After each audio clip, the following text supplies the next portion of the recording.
আমাদের দেশে আমদানি রপ্তানি হয়তো চট্টগ্রাম পোর্ট দিয়ে, গুরুত্বপূর্ণ হলো তো চট্টগ্রাম। চট্টগ্রাম পোর্ট বন্ধ হয়ে গেলে, চট্টগ্রাম বা পূর্বাঞ্চল বন্ধ হয়ে গেলে, তাইলে পুরা ঢাকা শহর কেন সারা দেশ অচল হয়ে যাবে। সেই চট্টগ্রামে পান দিল ওয়াসিম, ছাত্রদলের যুগ্ম আহ্বায়ক চট্টগ্রাম মহানগরে। তার নাম কেউ বলে না, না বলে সার্জিল, না কয় হাসনাত, না কয় ইউনুস। দেখেন এমএনএসটি বলে দিছে 0 পয়েন্টে কি হয়েছে। তারা বলছে যে আপনি বৈষম্যর বিরুদ্ধে ক্ষমতায় আসছেন, বিলোপ করবেন, তো সেখানে আমরা তো বৈষম্য করছেন। কথা বলার অধিকার আছে, তাদেরকে আসতে দিলেন না কেন, মারলেন কেন? এবং হোয়াইট হাউসও বলছে মধুচন্দ্রিমা বেশি দিন থাকে না। ডক্টর ইনুস কয়জন রুগীরে উনি সেবা দিছে, এই যদি শেখ সেলিমের বক্তব্য হয়, তাও কি পবিত্র জাতীয় সংসদে যে ডক্টর ইনুস কয়জন রুগীরে সেবা দিছে, উনি কিসের ডাক্তার? এই শেখ সেলিম সংসদে দাঁড়ায় কথাটা বলছে এই কয়দিন আগে। তো এই একটা জগদ্দল পাথরের মতো এই শেখ পরিবার এই রাষ্ট্রটাকে ধ্বংস করছে। আজকে যে 25শে মার্চের রাত্রে ক্র্যাকডাউন হয়েছে, আমি ঢাকা শহরের কোনো মিছিল দেখিনি, মানববন্ধন করতে দেখিনি, ছাত্রলীগ যুবলীগ দেখিনি। আর 5ই আগস্টে হাসিনা যখন পলাই গেছে, সেদিনও এই বাংলাদেশের মাটিতে কোনো ছাত্রলীগ আর আওয়ামী লীগ দেখিনি। 15ই আগস্টে শেখ মুজিবের মৃত্যুর পরে ঢাকা শহরে কোনো মব দেখিনি আমি, কোনো আওয়ামী লীগের নেতাদের খুঁজে পাওয়া যায় না। ওরা হলো স্বার্থবাদী লোক। এই আওয়ামী লীগ হলো একটা স্বার্থের দল করে। আগে আমরা ছিলাম হলো যারা নাকি এই গুলি টুলি খাইছি, তারা সবাই কিন্তু আমরা, কারোর হাত গেছে, কারোর পাও গেছে, কারো চোখ গেছে, কারো শরীরে এই ছররা বুলেট আছে 100, 200, 300 পর্যন্ত। বা এই বুলেট যারা নাকি বিদ্ধ হয়েছে তারা বুঝতে পারে যে এটা যন্ত্রণা কি। এটা ব্লাডের সাথে এমন ভাবে এই বুলেট গুলি সম্পৃক্ত হয়। আপনি এদিক থেকে ছুরি দিয়ে পৌঁছে দিবেন অপারেশন করার জন্য, দেখবেন যে কোনো বুলেট নেই, ওই বুলেটটা চলে গেছে মাথার নিচে। এটা এইভাবে শরীরের প্রতিটা অঙ্গ প্রত্যঙ্গের সাথে সম্পৃক্ত হয়ে চলাফেরা করে। ঘুমাইতে পারবেন না, শান্তিতে কথা বলতে পারবেন না, যে কত যে বেদনা দেয়। এই লোকগুলিকে এখন কি বলছে, আহতরা এখন হলো আপদ, তারা এখন আপদ লীগ হইয়াছে। তা আপনি এই আহতদের কারণে তো আপনি এই এত বড় নেতা হয়েছেন, চেয়ার পাইছেন, উপদেষ্টা হয়েছেন। আজকে তাদেরকে আপনারা সহ্য করতে পারেন। আপনাদের একটা ছোট্ট কথা বলি, এই মিডিয়া বলেন আর আমরা যারা নাকি মিডিয়া চর্চা করি, আমি তাদেরকেও আমার বন্ধুদের উদ্দেশ্যে, জাতীয়তাবাদী ছাত্র দলের যে বর্তমান সভাপতি, ওর নাম হলো নাসিরউদ্দিন পাটোয়ারি। আমি ফিজিক্যালি বলতেছি, আপনারা কালকে দরকার হলে তদন্ত টিম পাঠাবেন। তার হাতে গুলিবিদ্ধ হয়ে এই পাশ থেকে ওই পাশ দিয়ে বাইরে গেছে। তার পিঠে 21টা ছররা বুলেট আছে, এখনো বাইর করা যায় না, অনেকগুলি বাইর করেছে, আরো 21টা রয়ে গেছে। এই আন্দোলনে সে আহত হয়েছে। সার্জিলের শরীরে আপনারা চেক করবেন একটা গুলির দাগ আছে কিনা, হাসনাতের একটা গুলির দাগ আছে কিনা, 556 জন এই সমন্বয়কের কারক এই শরীরের মধ্যে একটা বুলেটের দাগ আছে কিনা আপনারা কম্পেয়ার করে দেখেন। কিন্তু এটা বৈষ্ণব বিরোধী যারা নেতা, তারাও ওই নাসিরউদ্দিনের কথাটা বলে, আমাদের মিডিয়া বলে না। আমরা যারা মিডিয়াতে এসে চাপাবাজি করি, আমরাও বলি। আজকে আরেকটা তো আপনাকে বলে যাই, সেটা হলো বাংলাদেশের যে পাঠ্যপুস্তক রিফর্ম করা হচ্ছে,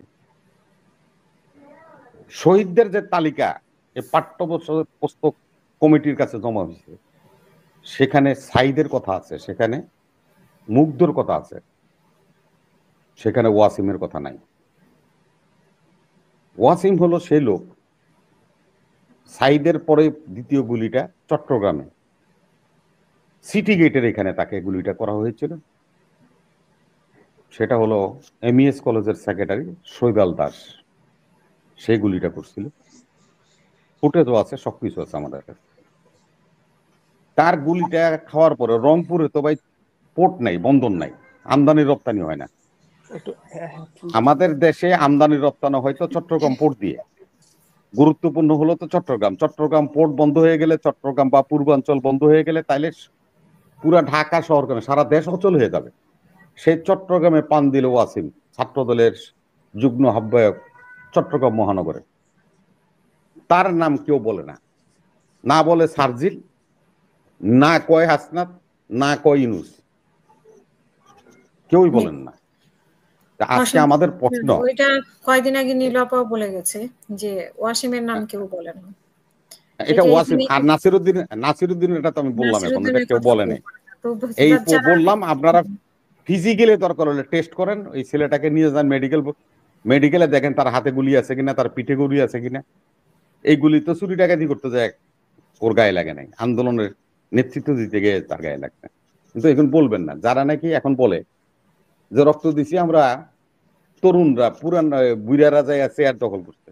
আরে ভাই, আপনারা কিছুই করেন নাই, আপনারা হারুনের হোটেলে ভাত খাইছেন, খালি ভাত নিজে খান নাই, বাপ মারে নিয়ে হয়ে খাওয়াইছে। লজ্জা হওয়া উচিত আপনাদের। নেতৃত্ব করতে চান, আজকে আপনারা নিজেরা আলটিমেটাম দিচ্ছেন, আচ্ছা বঙ্গভবন ঘেরাও করছেন, পলাইয়ে গেছেন। কোথায় আপনার 2 দিনের আলটিমেটাম? কই পারলেন না তো আলটিমেটাম দিয়ে। সবসময় আলটিমেটাম চলে না, এই জিনিস বুঝতে হবে। মপ করে যে কথাটা আমার ভাই বলছে, এই মপ করে আপনারা এরে ওরে অপমান অপদস্থ বেজ্জতি করবেন, এটা সবসময় চলে না। সেজন্যই আমরা বলছি, আজকে যে কথাগুলি আপনারা আন্তর্জাতিক লেভেলে আমি বলছি, দেখেন অ্যামনেস্টি বলে দিছে 0 পয়েন্টে কি হয়েছে। তারা বলছে যে আপনি বৈষম্যর বিরুদ্ধে ক্ষমতায় আসছেন, বিলোপ করবেন, তো সেখানে আমরা তো বৈষম্য করছেন। কথা বলার অধিকার আছে, তাদেরকে আসতে দিলেন না কেন, মারলেন কেন? এবং হোয়াইট হাউসও বলছে মধুচন্দ্রিমা বেশি দিন থাকে না আপা। সেই জন্যই বলছি যে উনি ওই কথা বলছে, দেশেও পতিতের সরকারের লোকরা ষড়যন্ত্র করছে, আন্তর্জাতিকভাবে ষড়যন্ত্র হচ্ছে। সেই তো আমাদের যারা আন্দোলনে ছিলাম তাদের ঐক্যের দরকার। উনি আবার একটা কথা কইছে আপা, যে ইউরোপীয় ইউনিয়নের 20 জন রাষ্ট্রদূত যারা দিল্লিতে থাকে তারা ওনার সাথে সাক্ষাৎ করতে আসবে। তো ইউরোপীয় ইউনিয়নের এখন নাই যদিও, কিন্তু ইউরোপীয় ইউনিয়ন মানে হলো ব্রিটিশ আর জার্মান। তো ক্যাপ্টেন কি কয়ে গেল আপনারে? হেরা এত এই কথাই কইব। তারা তো বলবো যে আমরা দ্রুত একটা নির্বাচন দেন, সকল দলের অংশগ্রহণের নির্বাচন চাই। আপনি ফাড়া বাসে পড়ছেন, ফাড়া বাসে পড়লে আব্বারে ডাকলো, আব্বা তো দূরে থাকে, আল্লাহরা কইলেও ছুটে না। আপনি কিন্তু ফাড়া বাসে পড়ছেন, কথাবার্তা সাবধানে কইেন আর সাবধানে চলে। আমি কথা বলছি কি যেন আমরা এখানে আসি জনগণকে সঠিক তথ্য দেওয়ার জন্য। দেখেন আমি ফার্স্ট সেশনে যে কথাগুলি বলে গেছি, যারা যারা বলছে তাদের কথাগুলি আমি বলছি, এখানে ভুল কিছু তথ্য উপস্থাপন করার কোনো সুযোগ নেই। দুদুকের আইনজীবী যায় হাইকোর্টে বলতেছে যে খালেদা জিয়া অর্থ আত্মসাৎ করেনি। এখন খালেদা জিয়া 7 বছর কারাগারে ছিল। এখন নাজমুল ভাই, মাহমুদ ভাই জানেন, ভারতের একটা বিখ্যাত ছবি আছে সবার উপরে, উত্তম সুচিত্রার ছবি। তো উত্তম কুমারের 12 বছর সাজা হয়েছিল। সে যখন জেল থেকে বেরিয়েছিল তখন সে বলছিল যে আমার 12 বছর কে আমারে ফিরিয়ে দিবে। খালেদা জিয়া যদি বলে যে আমার 7 বছর আমাকে কে ফিরিয়ে দিবে? এই সমস্ত অন্যায় অত্যাচারিত মনোভাব নিয়ে হাসিনা এই রাষ্ট্রটাকে ধ্বংস করছে তার নিজস্ব ইগোর উপরে। আরে ভাই, আওয়ামী লীগের লেভেলের ছেলেবেলেরা কি কামাই করব? ওনার তো পরিবারের 70 জন এমপি থেকে আরম্ভ করে বিভিন্ন সংস্থার চেয়ারম্যান উপভোগ করেছে, মেয়র থেকে আরম্ভ করে।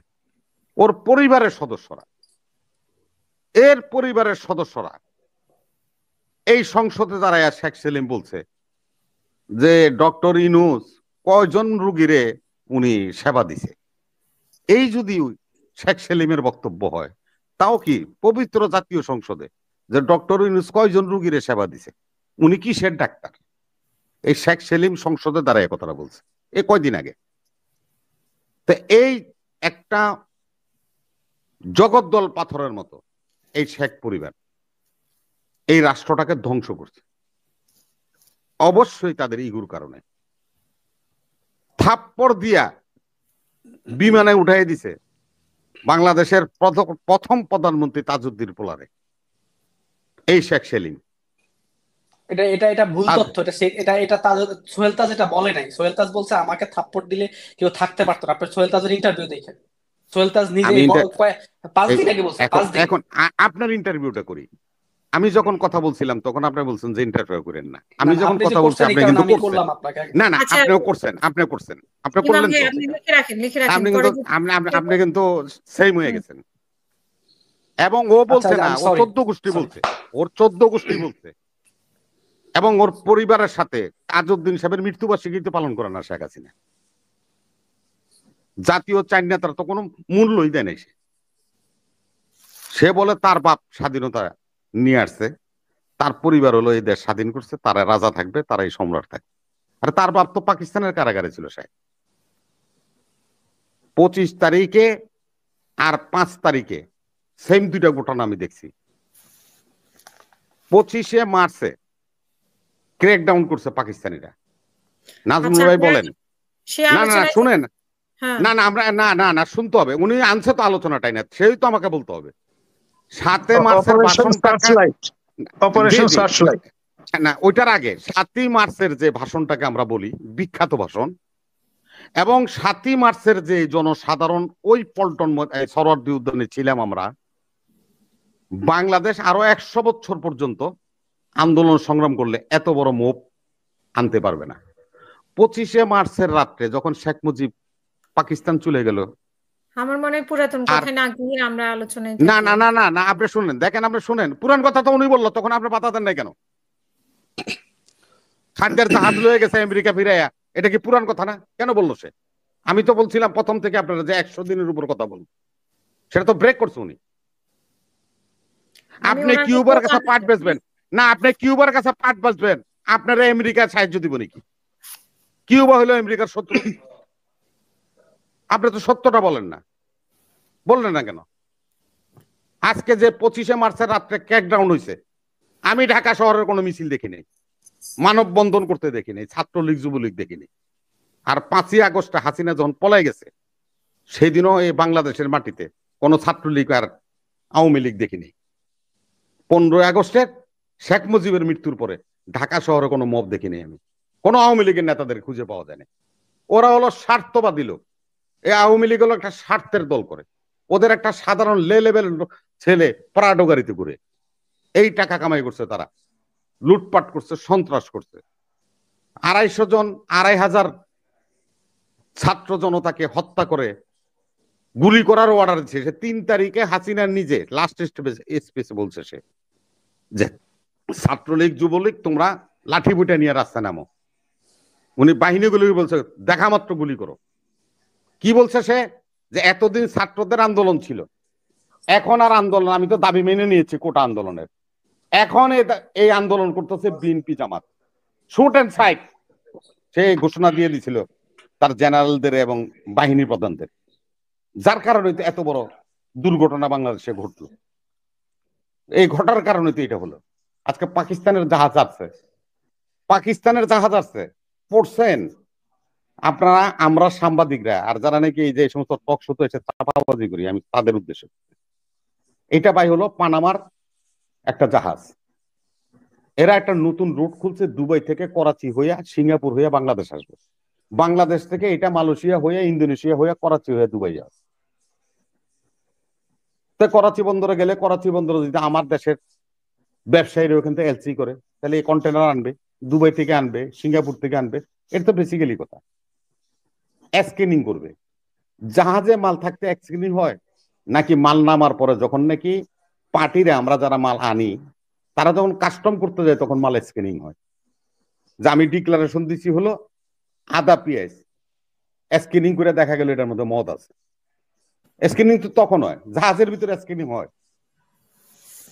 ওই ভারতীয় রিপাবলিক যে কথা কইব, আনন্দবাজার যে কথা কইব, আপনারা এখানে বসে সে কথা বলবেন, বাস্তবের সাথে আপনারা চলতে চান না।